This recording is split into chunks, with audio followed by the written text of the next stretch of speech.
Okay. All right. Well, welcome in to another episode of the Counterton Podcast. This is episode number 64. My name is Jamie Joyner, and as always, I'm joined by my wonderful co-host, Mr. Matt Lacey. How you doing? Evening, Jay. Harry, how are you both? Okay, Hi, good. everyone. And Mr. Harry Sermon. Good evening, gents. Lovely to be back. Good to be back. Chatting drums. Continuation Of our 45-minute chat on drums we've just been having.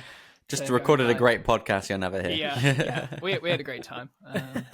Some great stuff in there. But no, we are here to bring you some more drumming goodness. And this, what we're diving in, I think we're going to skip completely over the something new, unless you boys have something. Wow, we don't have anything new. So, nothing physically, no. No, I was going to say, actually, no. Harry, you do have something new, not a physical new thing. So yeah. Let's kick off with that.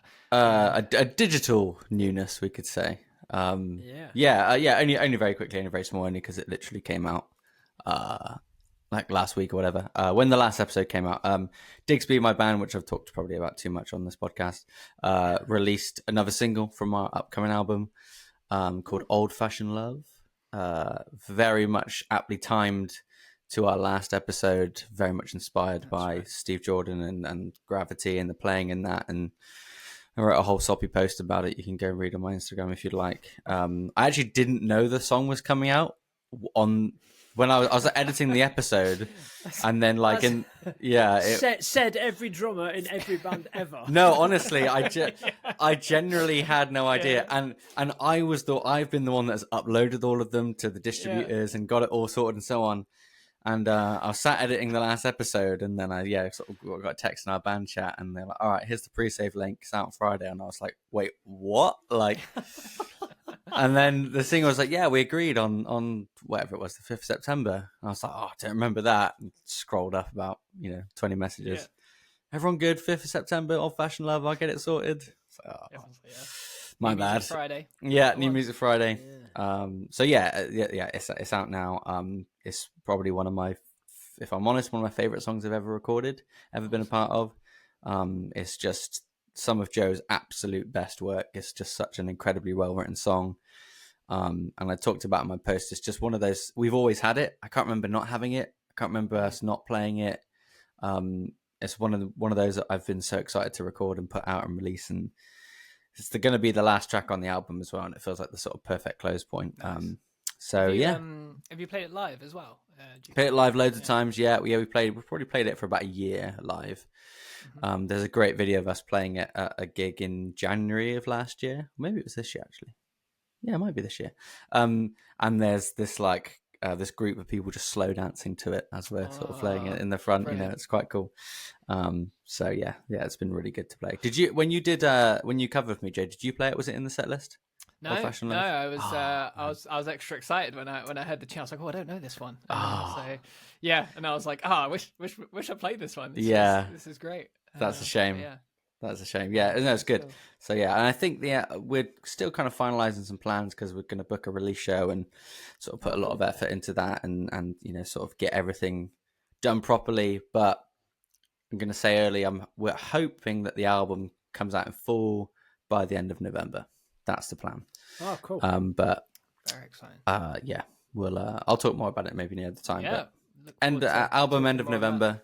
Yeah, and Old Fashioned Love is out now, so check it out. Yeah, good one. I'll listen. Yeah.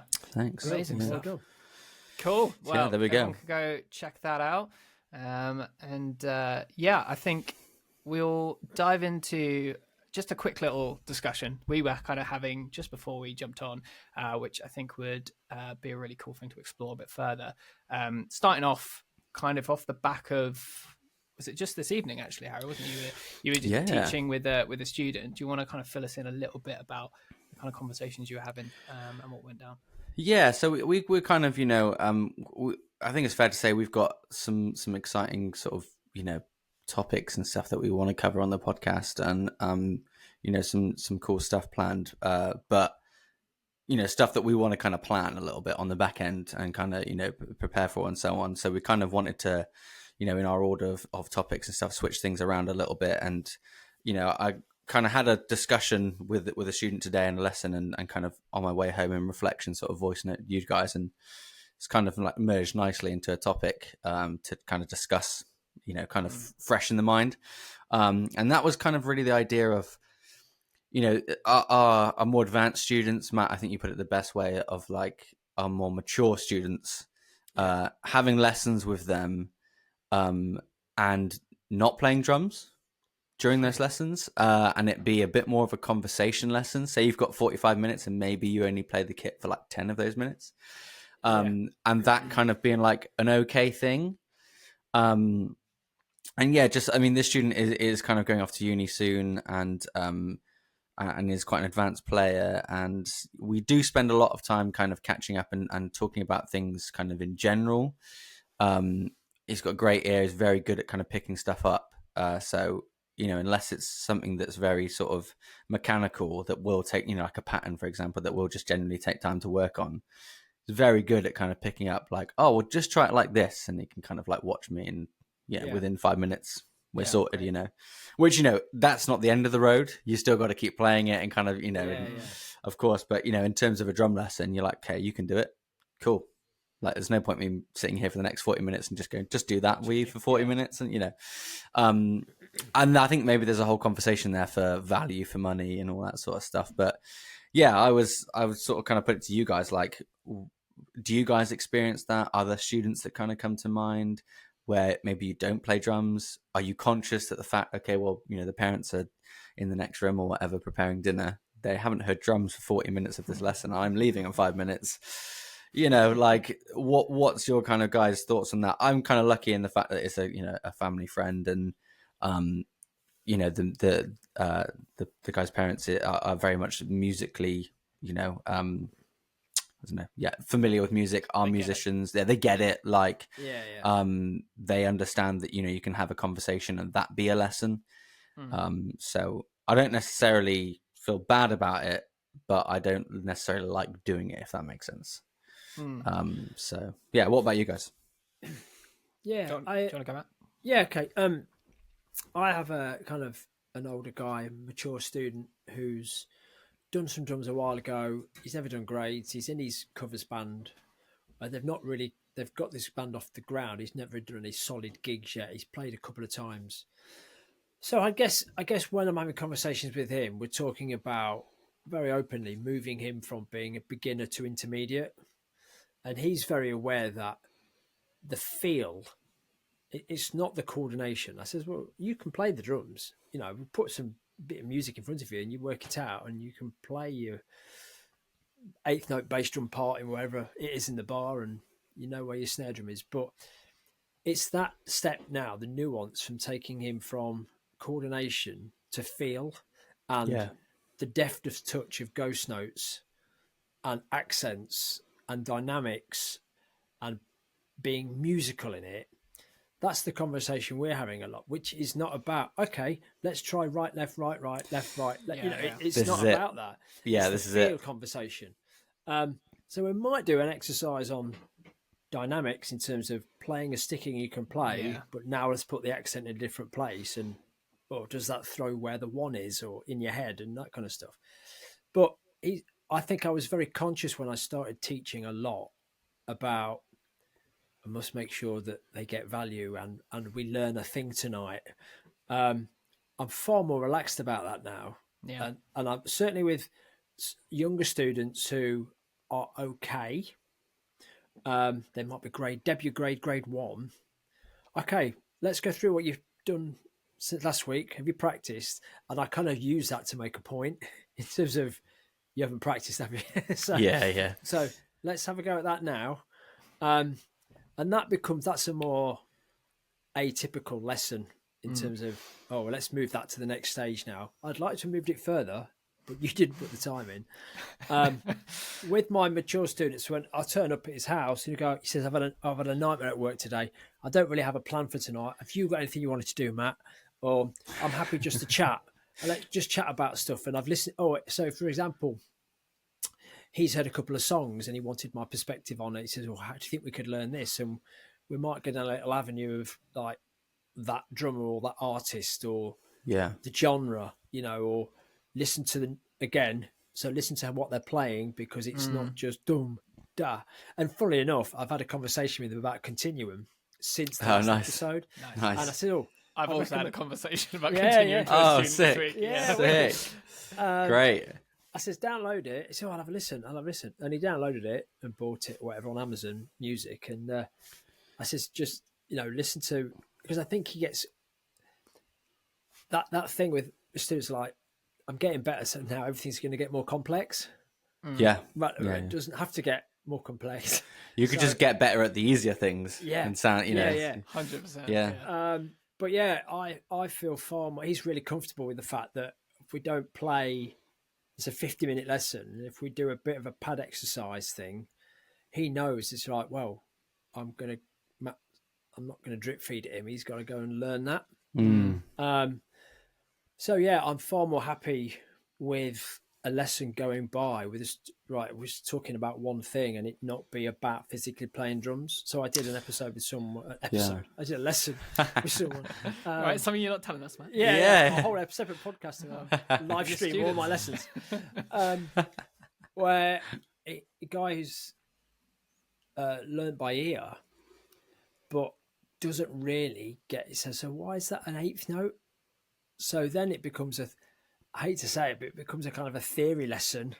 Yeah. In why that sounds like it does. He's like, and he can play it. I don't need to teach him how to play it, but he wants to understand. Just understand it. Yeah. Yeah. I mean, case in point, he did like grade 3 when he was at school. He's had 10 years off. He's coming back to it in his mid 30s, and he can play quite well. And I turned up 2 weeks ago. He says, I've got this song that I'd like to learn, if that's okay. Yeah, okay, yeah. Who's it by? Dream Theater. I'm like, okay. Couple of eighth notes in that one, mate. Yeah. So Bit of a step up from Continuum. Yeah.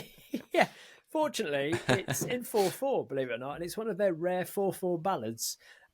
So we went through that, but he didn't know what he was playing was actually more complicated than the music. So when we broke it down, it was a conversation around why he's playing what he's playing, not can you learn the notes? Yeah. But I think there's far less pressure to kind of do a drummy thing and learn a thing. Yeah.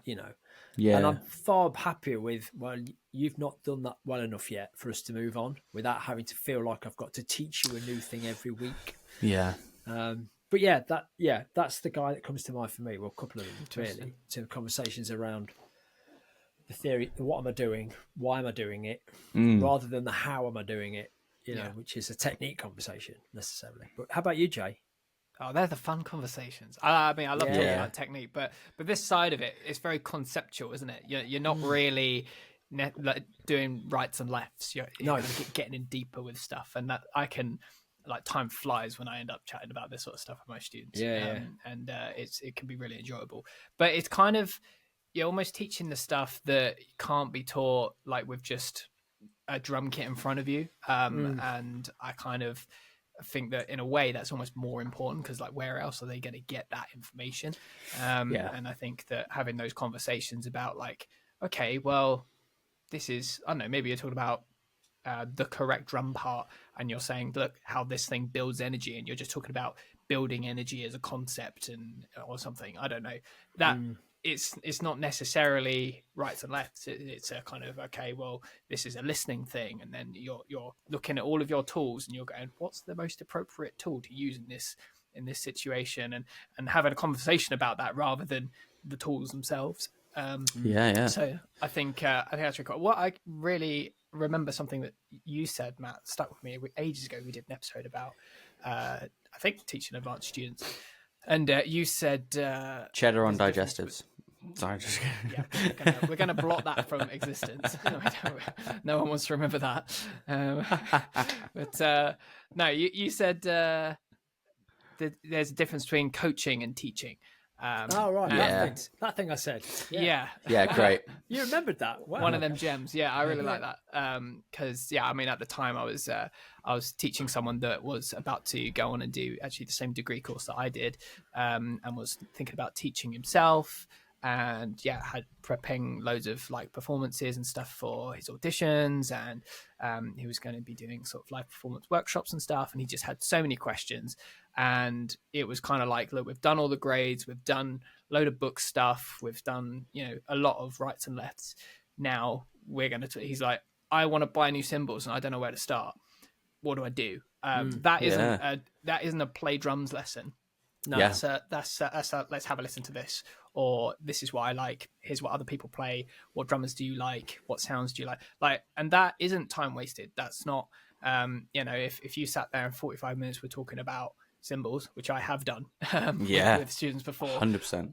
I don't think that that's a wasted drum lesson. And I think that if they're, I don't know, if they're quite young, I think that, and they're expecting kind of, a certain progress. I don't know, maybe to feel like they need to feel like they're making progress. I think it's a bit different. Whereas, like I kind of gauge it, I guess, maybe with the student, but that stuff is equally as important. And I rarely think, oh, we should probably get playing. As long as it's vaguely related to drums. Then and there's music cause in for general, it. I'm like, like it's all relevant, and it's not like, us as drummers, we all know that, making a living as a drummer is rarely just about drums and playing and the rights and the lefts. Quite often we could do the rights and the lefts. It's everything else. It's everything else that we're trying to like figure out. So I think you can kind of take that same concept when it comes to teaching. Sometimes I find like that, especially with young kids, they might just want to talk, and sometimes I think that you can gauge a little bit, like, okay, they just need to blow off some steam or whatever. But then I'll be like, okay, look, you're literally just telling me about your favorite video game. While I love seeing you excited about this, why don't we play some practice? We need to do some practice and so on. It's that combination of like they've got all the questions for you, and they just want to chat, like you said. They're just excited. Oh, what about this? And they're just riffing. So many things going on in their brain. But also, like, this lesson is probably going to be me watching you practice. Like, I'm not going to necessarily doubt that you haven't practiced. I'm sure you probably have a little bit, and you can kind of tell that. But most of this, like you said, most of this 45-minute lesson is probably going to be, 20 minutes recapping what we did last week, 10, 15 minutes of conversation, and then probably another 20 minutes of like, right, well, now we've done that, why don't we try this? And you can kind of move on. And I think that's fine. I think also as well, like Matt, you were saying about like, your student came in and was like, oh, what about this song? What about that song? I think probably a lot of drum teachers could look at that as like, oh, I'll just turn up and like ask them what they're playing and like, just kind of wing a lesson. I mean, there is kind of, I'm sure everyone does do that and from time to time and so on. And I think sometimes those lessons are granted if you're super busy and so on. But I actually see like huge value in that, especially from a teaching standpoint and as a student, because you are not only sort of, being a bit more adaptive and being on the fly and sort of having to just sort of, roll with it. Because like you said, they could pull out Dream Theater, they could pull out Slipknot or whatever, and you're going to have to try and find a way to at least take something from that song that they could learn. But also you're kind of letting them guide their learning a little bit. And I think that's what keeps those students hopefully excited and sort of into it. I think if you're always trying to teach them the song that you would think would be good or X, Y, and Z, I think listening to their music choices and kind of shaping it from there, because that will always inspire like another lesson. Case in point, the student that I had tonight as well would kind of spawn this conversation. Loves American football, so we started listening to some American football stuff. We were going through a song, and then he was sort of like, oh, I also listened to this other song that was like in an odd time signature, and I've never really like explored that before. Like, what's all that about, basically? And we sort of started to go down that rabbit hole, and he was like, cool, like can we look at some odd time stuff? And like, I wouldn't necessarily advise that, but he's confident enough to just like play. He's got the musical sensibility. And I was kind of saying to him, like, it's more about, it was even literally like a 5-minute conversation of like odd time signatures. They're not that complicated. It's more about locking onto a rhythm and breaking the count down into chunks, right? And we'd already done stuff like paradiddle grooves and stuff like that. And, everything's in the right hand melody and all that sort of stuff. and what the bass is doing on the keyboards and the guitar, whatever. And he was like, okay, cool, that makes sense. So I sent him like a song. I was like, listen to that. And already he was like kind of picking, like he could already play kind of comfortably in 7 in like 2 minutes. Yeah, because we just counted it a certain way. And he was like, oh, it feels weird the second time around. I was like, well, that's because this, that, and this. It flipped. Yeah, it's flipped to the upbeat, and it will take a certain amount. But he's quite like good at like maths and that sort of stuff. And it's like, oh, okay, I could see like the numbers turning, But that wouldn't have happened if I was like, right, okay, so today, we're gonna do this because I think you should do this, and kind of let him lead a little bit. Yeah, exactly. Kind of riff off of that. I think that's a good point though, in terms of I when you got those younger students, actually, because I teach in schools, we've all gone back. It's like it's a Wednesday today, listeners. Woohoo. Wednesday is the longest day of the week. Amen. For quite some time. Yeah. A true hump day. I've got 11 lessons, 9. Let me get my maths right. 8 in schools and then 3 private, and it's so the school lessons. I definitely feel there's a kind of we've either got a grade book, or I know where you are on your journey, and where it's a continuation. So while there's no half-hour lesson plan in my head or written down, there is some structure given by the fact that we know Billy's coming in, and we're going to try and play that grade 1 piece or the debut grade from the rock school book. And we can play that. Okay, now we've just got to get that bit right and break it down. So, but having said that, when I've started in schools, it was like, well, I'm a teaching environment. I'm going to teach these kids for 29 minutes and then get them back to their class. But I've realised actually that I'm in because as you guys, working in and around schools, the schools themselves, the teachers are absolutely on the limit. They're teaching as much as their crowd control. 27, 30, 6, 8-year-olds, 10-year-olds, whatever. And I'm in a fortunate position that I get to spend half an hour one-to-one with kids that they don't get that with their teacher every week. So I'm probably the longest adult conversation other than their parents they get all week. So I've started. I realise now that actually it's not just about teaching the drums, because I will start the conversation with, how have you been back at school? What year are you in now? Have you practiced much? That's the 5th, 8th thing I say. It's like, have you had a good weekend? And I get to know what hobbies they've got, what sports they're into. And you get a vibe for where they are in that moment, how they're feeling. And a couple of times I've kind of fed stuff back into heads of year or teachers or whatever, just to say that was a weird conversation and I wasn't expecting to say that, and they seem quite anxious about other stuff going on outside of school, for example. So I don't want to get too deep and meaningful on safeguarding, but sometimes they open up though, don't they? And you're like this like safe person that they can talk to. It becomes like a counselling session revolving around drums. You know what I mean? But so while there is a plan, there's always a conversation now. And I don't mind now if that conversation goes down an alleyway for 10 minutes of a half-hour lesson. And actually, I find that I'm fairly good at then using that information in a relatable way as a metaphor for something we're learning. In the lesson, It kind of ties it in emotionally for them. Well, no, not at all. But I've had to do that in adult learning in a formal... context for many years. Make it relatable, isn't it, really? That's what it's about, But when it comes to the older students, we turn up and we go, right, what do you want to do? There is a bit of a plan, but I find that those older students, mature students are like, it's really weird because a lot of them say to me, I don't really know what I want to do this week. And they say that like they feel it's their responsibility to tell me what they want to learn. Whereas obviously your kids, they turn up and expect to be taught. So it's that.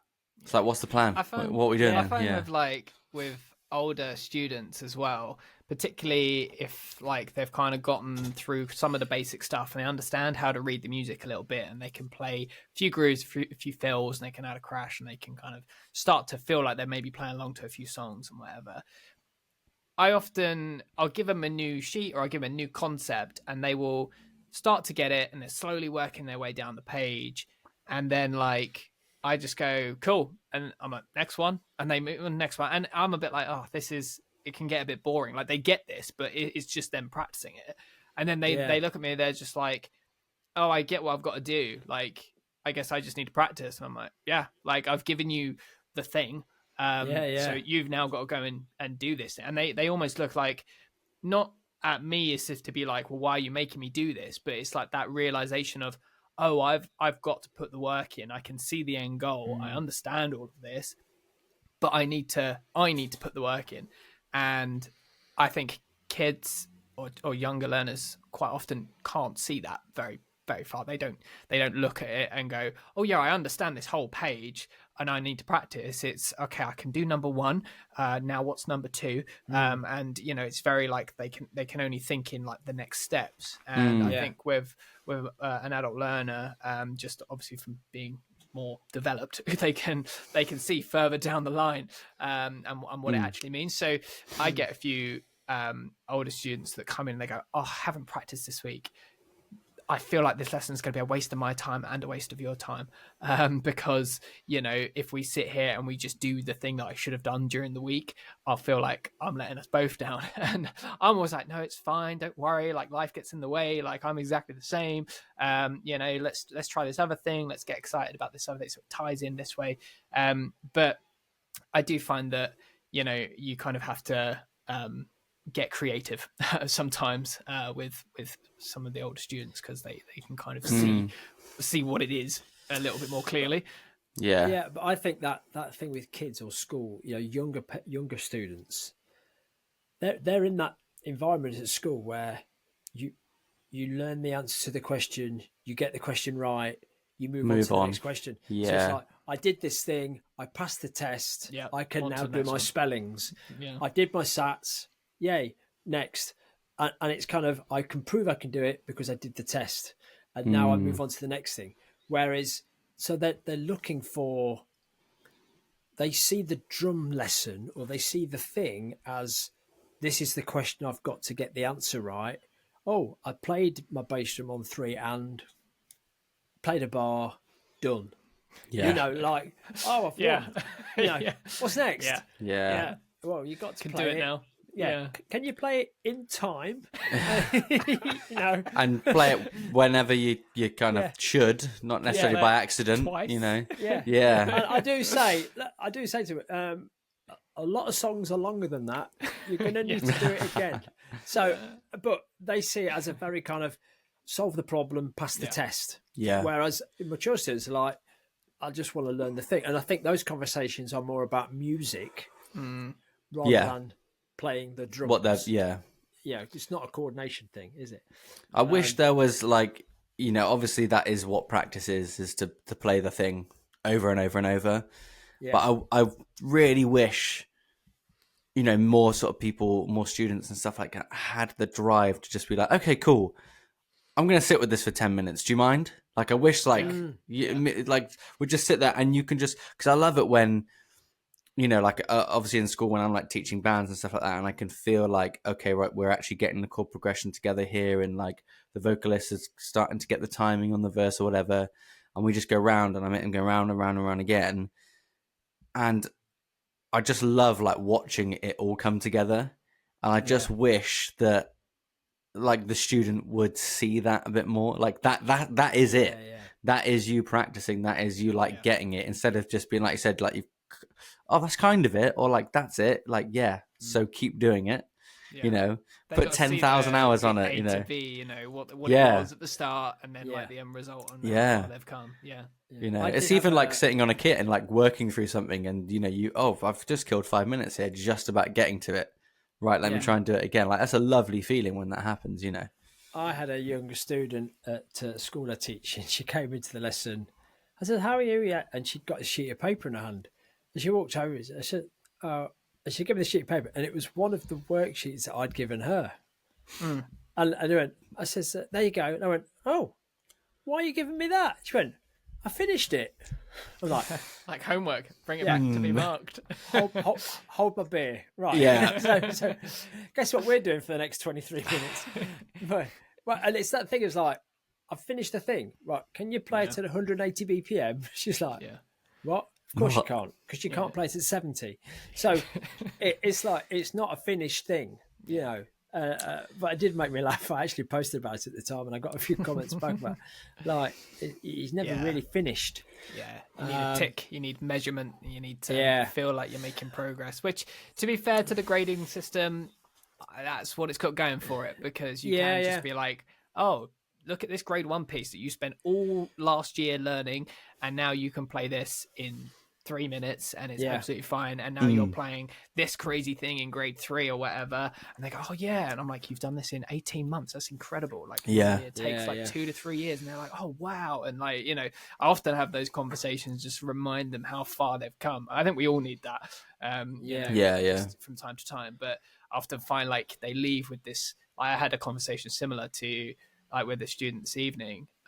He's just about to do his grade 4, but I've only been teaching him for like 2 years, and we've gone from beginner, and he's zoomed through it all. Wow. And we had like, he did like grade 2 in like 5 months or something. Like he just got it. And he practices a bit, but like he's got a lot of natural talent. And he's joy to teach. But yeah, like we had this conversation literally for the like last 10 minutes of the lesson, where we sort of almost reminisced about, you know, kind of the pieces that he did, and he was like, oh my god, I can't believe I used to play that, and all of that sort of stuff. And he left his lesson like so excited. He's like, Mum, I can't believe it, I've got through grade 4 in like up to grade 4 in like 2 years, and that's really good. And he's like, I've been really good at this, and I remember when I used to play this piece and how I used to find it so hard. Oh, it's easy now. And like he like had a proper little like moment of, I've really improved. And you know, that was really nice, because otherwise if you get bogged down into like, oh, you're just playing the same piece and you still can't play it, you know, all the time. Like, it can be a bit demoralizing for them. So I think every now and again it's nice to give them a little reminder. Like, we've all been on that journey, and you know, you didn't have a clue how to even, you know, name the drums when you first came here, and now you're playing whatever it is, and you sound great. So even just like the ability to sit down and play something, like so many people don't get to the point where they're like, oh, I'll sit down and just read like the first bar of the sheet that I've been doing, like this been on my music stand for like a year or whatever. Like my student was just talking about like, I've just been like, my student on Tuesday actually was like, I've just been like enjoying just getting on the kit. Like I would ask, like, what do you do? Like, do you just sit down and go for a song? Do you just sit down and play, you know, one of the grade pieces, or do you just play? Like being like, okay, he's in year 8. He's probably not going to just sit down and do like an open solo for 10 minutes or whatever. And he was like, he was like, I usually start with like a da da da da da da. I was like, okay, cool. Thinking like, exactly, my point proven. And then he was like, and then I just like play for like 10, 15 minutes. I was like, oh, interesting. I was like, what do you mean by play? I was like, do you play a beat? Do you play like something that you hear in your head? It's like, depends. I kind of just play. Like, if I hear a beat, or I'd like this beat, so I kind of start off with that, but I'll go off in different places and just like have fun for 10, 15 minutes. I was like, cool. I wish my students would do that. Like, just go and have fun, experiment, explore. That's very cool. It's hard to encourage, because I totally get like why you'd be like, okay, I'll just play this. I don't really know what to do, and you know, then what? But yeah, man, it was really cool. It was really cool. And then I was like, okay, do it. You know, go for it. Just let him play for like 5 minutes. It's not great. Yeah, it makes it worth it, isn't it? You kind of have those little moments. You're like, oh yeah, you're getting it. You're moving on, and you can sit back a little bit. I think it's nice when a student gets out of that, like we were talking about earlier, about like the tick box, like, oh, I've done that, next, and it's a little bit more like, it means a bit more to them than that. They're kind of like, well, what do I do with this? Can I play it to my favorite song? Or can I listen to this song and figure out what's going on? Or, you know, that sort of stuff. My students will come up and they go, oh, what we've got written here is not like in the original. Like, I was listening to the original and it was just like this thing.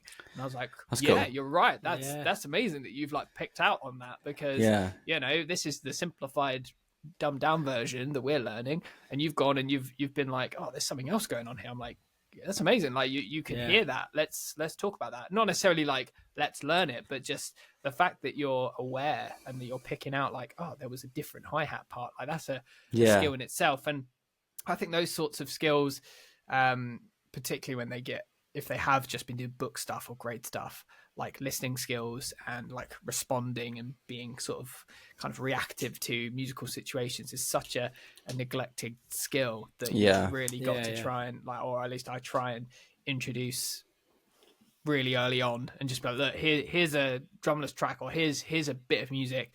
What would be good to play here, and why? Like, almost more importantly, why have you chosen to play that? And sort of getting them to explain it. It's go on, sorry.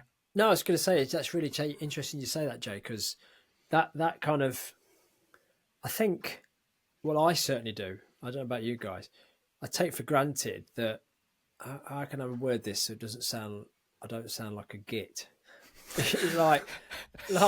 Here we go. Hold on. See where this is going to go. This is one for the Instagram reel. I take for granted I could just sit down and play something, and whatever music comes on. So I go and play a jazz jam, and it's like, Matt's going to play a drum. I've not learned what I'm going to... In fact, someone gave me the charts I did a house band gig last week, and they gave me the charts for the stuff for the night for the house band first set before the people jamming came up. And only one of them had drums. He said, just a couple of hits I want you to hit there. I'm like, okay, I better have a listen to this, because... when I opened it out, it was like 4 sheets. It was like the Sunday Times. Like, what? And I got no music stand. I thought, well, I'm not going to be able to read this. A, because I'm not a great reader, because I play in the moment. And so that thing about, I take for granted, my improvisation skills are really good. I'm going to say it, because I can sit in a band and play and know a thing. I can't read every note in real time, but there's some great readers out there that do that, you know. But having that thing to have someone sit down, just play, and they go, I don't know what to play. You know? Like, tell me what. Yeah. What's my tempo? And I've been getting a lot of my students to count themselves in now. That's cool. So we're not going to. You're practicing it. We're not playing to a click, but I want you to count yourself in, so I know where you think your one is. Yeah. And I would want to see if you keep yourself in time. That is quite amusing, because most of them go 1, 2, 3, 4. And you're like, I know that you're just loving counting in, so I'm just gonna let you do it, but it's not quite how it works. I'm gonna assume you counted in 16th notes and just count them all 1, 2, 3, 4. Yeah, just so you're a little bit out. But it's that thing of having that freedom to express yourself. You just don't think about it, like No. Yeah, and maybe that's because I came from a self-taught background. Where I think that's years of listening. it. Yeah, I think that's years of listen. No, I don't mean no that. Need to rub it in. I think that's years of listening, and I think that's the main thing, and that's putting 2 and 2 together. And I think that's then obviously the practice then to support it and so on. Which again, like just having that time to just sit there with the thing, you know, whatever it is. When was the last time you sat down and counted an 8th note beat? Years ago, right? Literally years ago. I watch kids now where they're like frantically trying to count an 8th note, and it's just like, it's like walking. In fact, I probably think about walking more than I do counting an 8th note beat, you know. But even like tonight, we were looking at one of the beats in the song we were looking at was like that sort of thing. I was like, oh yeah, it's just this. And I just played it, and I was like, and then I had to, backward engineer in it. Oh, it's kind of like a paradiddle diddle sort of thing. Yeah. And I was like, oh, it's just right, so on. And he was like, how do you just like figure that out? I was like, well, again, like the things we talked about, melodies, the right hand. Yeah. What is the guitar doing? Well, the guitar's playing that, so that's why the drummer's playing that. It's not as black and white as that, but. Oh, what's he playing it on? He was sort of playing it between the hi-hat and the snare. It's like Ghosts. I was like, no, it's hand to hand. Oh, that's really tricky. That's really strange. Well, you just played it on the hi-hat and the snare. That's actually harder. So just move your left hand over to the hi-hat. Oh, yeah, that makes sense. Yeah. Just all those things. Like, for me, no thought at all. Yeah. But for the student, okay, right, left, right, left. Okay, okay. Listening to music is also like why we always say it's part of practice, because you've got to be able to obviously play it if you're in a band situation and the guitarist wants to do something, you're writing something or learning a song together, whatever. But even just listening is going to be something that you're not necessarily going to learn from sitting down and working out the book and Yeah. doing the rights and the lefts. And I think that just playing your favorite songs, trying to work out your favorite songs, trying, like, even if they're probably wrong, like that's how, I don't know if that's the same for you guys, but that's how I learned. Like, just like, I know it's on the hi-hat and I know he does like this many notes. I can't quite do it, but I'm close. I don't know how close or why I'm not quite there, but like, I'm just going to try and muscle it out. And just over time, you kind of learn like, oh yeah, no, that was 16th notes, or he used his double strokes instead of single stroke, or whatever. Like, you learn that. Yeah. But you're just constantly using your ear and trying stuff. And then that will inform you improvising and so on. You know. I had it tonight. I was watching the Turnstile Tiny Desk concert. Oh yeah. And they played. I haven't seen that yet. I've got to watch it's so good. You need to see it. so good. Yeah, it's incredible. And they played Sun Shower, which is a song from the new album. And I didn't know that. I mean, I listened to the album a lot, but I just didn't put two and two together of how he was playing that. And I sat in my tea and I was like, oh my God, I did not know how he's playing that. And now hearing it and watching it, it's all clicked together. Yeah. But I would have sat down if you had gone to play that part. I would have not played that at all. It was like hand to hand 16th notes on the cowbell, wasn't it? Like that sort of thing. But like, again, listening to it, okay, that's one part. But watching it, you know, it kind of gives you the answer as well. You know. But, watch that Tiny Desk; it's great. I'll probably wrap up, but one more question to going back to kind of more advanced players or mature learners, students, or whatever.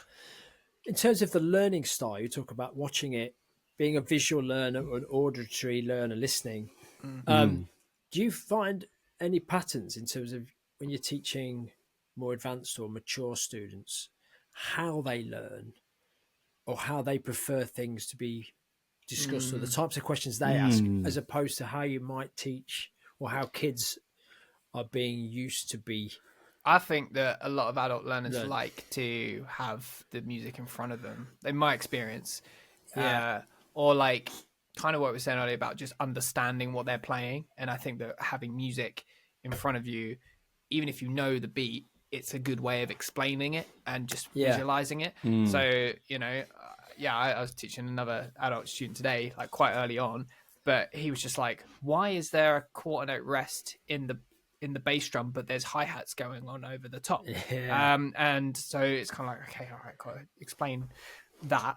But that would have been much harder to explain if that wasn't in front of him, you know? And I could be like, look, this rest here, it's like a little placeholder for where the bass drum would go, but it's not, and we still have to include it, even though the system with the hi-hats goes up and the bass drums, as they come down, there's two systems. And I'm sort of, you know, literally describing what's on the page. He's like, oh, that makes so much more sense. And he's like, the hi-hats don't change, do they? I'm like, no, they're the same in every single one. You could just ignore them.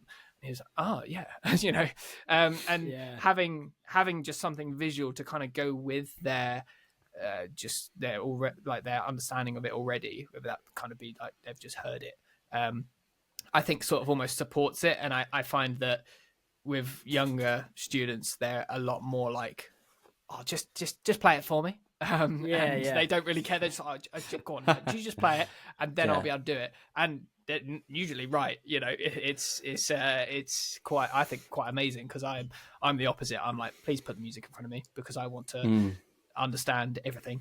That's what I found anyway. I don't know if I would agree with that. Yeah, because when the key thing I write in all my young students' books, the thing I get them to remember, I say, if you can say it, my little rhyme is, if you can say it, you can play it. You can say it. So I get them not to worry. We do our eighths and we think about the count, but I says, when we're getting stuck, I says, right, let's sing. Forget the hi-hats, because you say they're all the same. Let's sing the bass drum and the snare drum part. And I get them to tell me, boom, bat. Now, what noise are we going to make for bass drum? What noise are we going to make for snare drum? And we says, because now, irrespective of the count, your body, when you play, wants to replicate the noise that you can hear. The dum, da, dum, dum, da. Doesn't care if that's 3 and 4 or whatever. It just wants to replicate the melody. Yeah. Yes. Learn the melody of the rhythm rather than have it written on the twos. page. Yeah. But I had when you're talking about the rest notes, I got a wry smile on my face because I had a student. She's no longer with me, mature student. Well, I've had a couple of mature students go.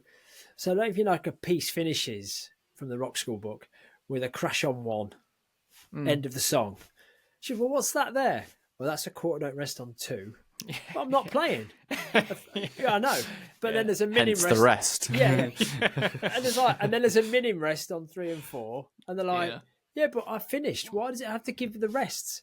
Oh, well, because, and she got really quite cross with the fact that, but I've just. I get it though. It's pretty redundant. Yeah, I get what you're saying, but it's like, well, to keep the music neat and to have it musical terms, it has to close the bar off. You can't have one. Well, because if that was if that was a cello or something like that, it would just keep going. Exactly, and it wouldn't have an end point. About a melodic instrument that goes ba ba. I also had. How long do I hold this note for? He was like, why is a quarter note and an eighth note? Like, why hasn't a quarter note? Why isn't it an eighth note followed by an eighth note rest? Like, why isn't it? Why is it not that? And I was just like, oh no. Now I have to talk to you about duration. I'm like, if it was a piano, like this would be a whole like 1 beat count. Whereas for a snare drum, it could be a 16th note. It could be a whole note. It'll sound exactly the same. Like, he's like, what? That's really confusing. I'm like, yeah, you asked that question. I really don't think about it. Just the cat's in your head. Your cat's in the head, not in the instrument. Yeah, that's the thing. Yeah, but anyway, well, it's a conversation that could go on. It's a can of worms, isn't it? Yeah. But I think generally wrapping up, guys, it's a great point, Harry, in terms of,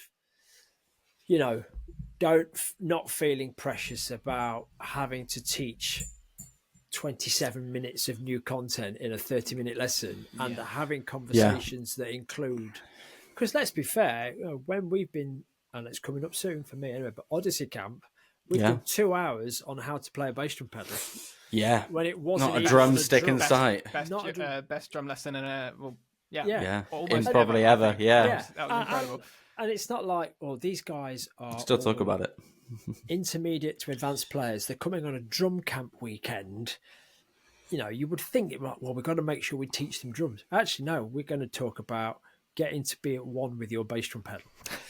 And it was very zen. I remember sitting there with our coffees, just all watching each other, just like swing a little beat. I think if it was Sunday morning, I think we'd be like, Jesus, what have we paid for? Like honestly. It was the first lesson, and everyone was like excited. Drums, so great. I think Mikey knew on that one. Yeah, he knew on that Sunday one. Afternoon, that had been what? But I'll be going home. There's value to be had in the conversations around music and our application of our chosen instrument, not learning. Not by playing it always. Six doesn't have to be the right and the left all the time. Yeah, absolutely. Yeah. But it's a good conversation in the chat, and I'm sure we've got a few teachers out there, or I'm sure we've got lots of students out there as well. We'd love to hear your thoughts on how you think you learn. Do you like the notes? Do you like the music? Do you like the theory? Do you want the demonstration? Teachers, feel like you're getting ripped off. Are your lessons value for money? Teachers out there, how are you guys? Do you structure your lessons for your younger students? Do you go with the flow with your older, more mature students? We'd love to know all your feedback on that. We'll have a reel out for this episode when it comes out. But in the meantime, you can DM us on Instagram, which is at Count Us In Podcast. Thank you very much in advance of any messages or questions you want to send us. We appreciate the support out there. If you found anything useful or insightful in this episode and you'd like to say thank you, we would appreciate that. And you can do so by buying us a coffee at buymeacoffee.com/Count Us In Podcast. Thank you in advance. We're only a couple of episodes away from the drum show. So crazy. If anyone's going up to Liverpool, we will be walking around. I can't promise that we'll all be together as a 3 all weekend, but I'm sure you'll bump into one of us at some point. Please come say hello. That would be great. We'd love to bump into you there, and we'll be hanging around doing lots of stuff. YouTube, please find us on YouTube. This episode will come out the following week. to the go live date for this. It'd be the following week on YouTube. Please subscribe there because you'll get to see the shorts and see what we're talking faces. about. And have beautiful faces, yeah. I mean, or maybe not. Yeah. Maybe just listen on YouTube. Yeah. In which case, we apologise. An auditory listener rather than a visual. Yeah. Phone down. However you learn. However you want to take it on. We'd love to hear from you on that channel as well, so please comment on there as well. Thanks, guys. Good chat. Yeah, thanks. Nice one. Conversation. We're looking forward to the next few episodes. We've got some stuff coming up in the prep for the drum show. Oh, yeah. But yeah, until the next one. In time. Thanks, guys. Catch you then. Nice one. Thanks, guys. See ya.